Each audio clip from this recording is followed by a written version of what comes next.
Deməli uşaqlar, lövhəni böldüyümü 4 yerə.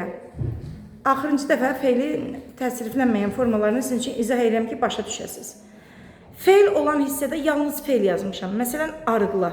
Bir də yazmışam çalış. Bu sözlər feildir, hərəkət bildirir, nə etmək sualına da cavab verir.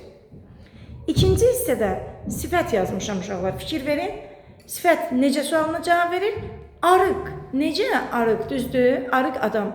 Bir də yazmışam ki, zirək. Zirək necə? Tez iş bacaran adamdır da zirək, düzdür? Bu, feildə yalnız feil özüdür, sifətdə də sifətin özüdür. Bir də var, necə sualına cavab verən, feildən düzələn sifətlər. Uşaqlar, güləyən sözünə baxın. Güləyən sözündə gül feilindən biz yeni sifət düzəltmişik. Artıq burada feilin heç bir əlaməti qalmayıb. Yəni, güləyən necədir? Burada feilin heç bir hərəkət bildirmə xüsusiyyəti yoxdur. Və yaxud çalışqan.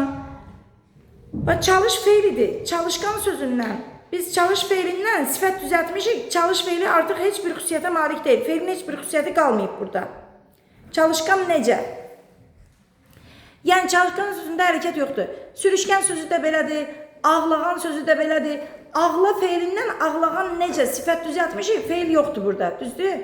İndi feili sifət isə feili sifət nitq hissəsinə görə feildir. Amma sifəti də özünə birləşdirir. Məsələn, gülən. Gülən sözünün içində uşaqlar baxın, əlamət də var, gülən qız. Necə qız? Əlamət də var, hərəkət etmək də var. Deməli, feili sifət həm əlamət, həm hərəkət bildirir.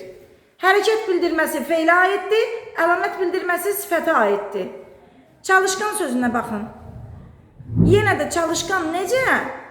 Feil kimi hərəkət bildirir. Çalışqan qız, çalışqan şagird.